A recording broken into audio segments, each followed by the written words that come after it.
Hey everybody, big news in the garden. My name is Eric Hayden. I've done this YouTube channel for many years. I appreciate the support. We're getting more and more comments and questions on the YouTube videos, and I certainly appreciate that. To help with that, I'm still going to respond to comments and questions on the YouTube channel, but it's a little easier on another platform.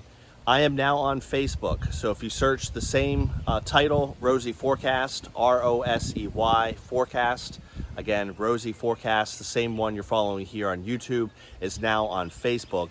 I've been on Instagram as well. You'll see some content there, but Facebook is a great place to ask questions. I've already gotten some comments and some potential talks in the future, some virtual talks. So we can have some more correspondence a little easier on Facebook. So keep looking for the videos here, keep looking for good content, but probably more frequent updates on Facebook in terms of quick little hitters, and these will be more longer videos on what's going on. Speaking on what's going on, a really, really rare, cool, almost upstate New York-like day. I know where I used to live, they'll laugh at me because it is only 64 right now at 3 o'clock.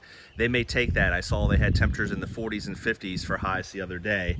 So kind of a cool, damp, breezy day. I actually moved my potted maiden roses on the deck closer to the house to block the wind. If you saw our short here on YouTube, I talked about Hot Princess and the second maiden cane taking off. It has now eclipsed the first one. There's old Theo, our new cat, in the window. So the maiden second cane is huge, doing really, really well. The other roses look good. Cape Town Sunrise is looking good. Moana will get some blooms on that here pretty soon.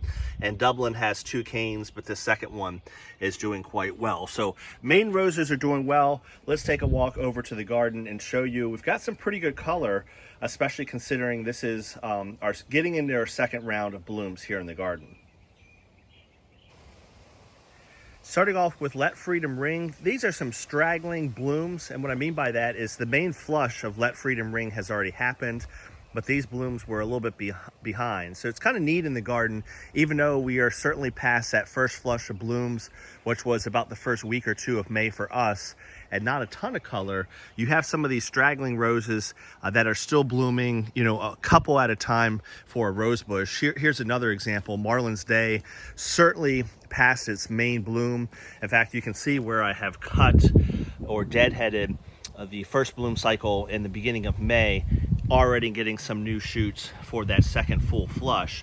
But then there's some stragglers, ones that didn't come out at the same time, and it's looking pretty good. This is Marlin's Day. It's got a little bit of thrip damage and some rain on it, but that's looking pretty good. No filter with that. So kind of neat in the garden. In between those bloom cycles, you will get some stragglers that look pretty good. So what I'm looking for right now is just growth in the garden, looking at the leaves. Do I have any signs of disease? Usually lower on the canes and down on the bush, I'll look to see if I see any hint of black spot. You'll see some of the residue on the leaves. I sprayed a couple days ago with some Captane and Claries.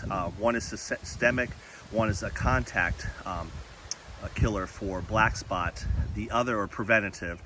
The other thing I do and rotate that through with propiconazole and also Manzate. So I've done other videos, you can certainly find them on the channel, but the key is not exactly what you put down, but it's the consistency and it's the rotation. So I try to rotate amongst the chemicals, and every 2 to 3 weeks do one with a contact and systemic, and then rotate 2 to 3 weeks later with a different contact and different systemic. And we're looking pretty good here. You can see no sign of disease. I tend not to spray for insects unless I'm doing a row show. I don't care if they eat a couple leaves or chew a few things here and there.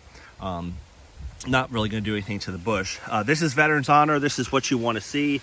These are basal breaks. So here, anything new cane emanating from the bud union or low on the bush is considered a basal break. So there's one, and here's a second one looking really, really good. So these are your babies. These are your future canes. As older canes die off, those will be the future of the rose bush. And incidentally, here's another one over here. So you can tell really good growth in the garden. You will get this pretty much no matter what you do, especially if you have a rainy period in the spring and early summer, the rose is naturally going to want to grow and live. So you'll see these basal breaks pretty much no matter what you do. But if you saw our video on when and how to fertilize, I encourage you to check it out. This has certainly helped because we haven't had a ton of rain. Had about a ½ inch of rain yesterday, and then it's been kind of a dry spring. I've done some watering, but the fertilizer has really helped. It hasn't been the weather as much this go around. I saw the mockingbird has left the nest, so we'll take a little peek at this. I can't remember if I've shown this in other videos, but we do have 3 eggs and a bird nest in Claire Elise. So I am not spraying that rose. I'm just leaving that be until the babies are gone. So overall, garden is looking good. I did have an issue with canker in the wintertime, and it's still showing its head and some dead cane, so I'll have to cut that away. What I usually like to do is cut out anything that's obviously dead, and then some roses, you know, look like they've got some dead in them, but they're half alive. So I kind of let it go until it's quite obvious, and that's certainly the case with Marilyn Monroe. I'll have to take that cane out. This is a great one. This is Mr. Caleb. This is a really nice rose, and that, man, look at that. That is looking great. That would be perfect for a rose show. Again, no filter, no nothing. Haven't covered these blooms. And wow, I'm gonna have to get a picture of that. That is looking really nice. Nice red rose. It can get damaged a little bit, almost similar to Dublin, but you see the edges of the rose is a little damaged from rain. I don't care, but if you're talking rose shows, Veterans Honor is a red that has much more substance, and that doesn't happen to, but it has very nice form on Mr. Caleb. Certainly really quite nice. We'll take a look back toward the back garden.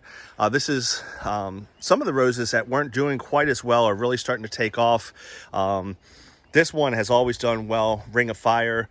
Again, we are past the first flush of roses, but here's a second couple blooms just trying, but you can see from the pruning a lot more will be coming on here with our second flush in a couple weeks. One rose I'm happy with, Dolly Parton. It's a pretty good growing rose, but it had a lot of dieback, and again, I'll have to get in here and cut some of this out so you can still see some dead canes, but a lot of this has come back from the canker that it had over the winter.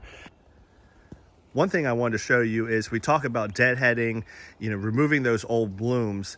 Roses are going to still grow no matter what you do, but what you're doing by removing the old blooms, you're speeding the process up. So when you've got a rose like this is Dolly Parton, it looks beautiful, and then it gets to like this, and the petals are falling off. It's going to fall off, and a new cane is going to come out from above one of the leaf sets down below, with you doing something or not. But if you remove this a little quicker, you may speed up the process by a week to 10 days to kind of get going on the next bloom cycle. And you can see that here with Mr. Lincoln. All of these purple leaved roses, or what I'm trying to say is you can see that the older leaves look like this, they're green, and then the new growth is these purple leaves. This has all been inspired by cutting the roses back and deadheading properly. So look at this nice long healthy cane. Here's our new bud, and then right there you can see where we pruned. So again, you don't need to get too fancy with deadheading. Down to a set of 3 or 5 leaves, great. Whatever you do, just remove the spent bloom and you will get this started a week, 10 days, maybe 2 weeks, a little sooner, and you're just on to your next bloom cycle. And here's a really good example of this. Sometimes I get help from the family and I tell them, don't worry about what leaflet to go down to, and you know, people kind of overcomplicate it. So I have my kids just lop them off right below the base of the rose itself, and here's a cane starting just perfectly fine. So deadheading your garden can be quite helpful indeed. And that's Alina. I won't zoom in on that. Looks like she took a beating with thrip damage, but it is what it is. But from a distance, the yellow roses look quite nice. So I'll wrap it up. The big news today, again, we are now on Facebook. So facebook.com/Rosey Forecast, ROSEY Forecast. Look forward to your comments and questions. I will still try to answer them here, but let's be a little bit more interactive. Keep watching those videos, keep supporting the channel, but hop on over to Facebook, give me a like and a follow, and interact with me. I'd love to hear your comments. I'd love to see some of your pictures from the garden. Much easier to do that on Facebook, and that's why I created the page, so we can get in good contact here through the summer growing months. Hope everyone's doing well. I'll enjoy the cool weather here in coastal North Carolina. I know heat and humidity is just around the corner. Have a great one, everyone.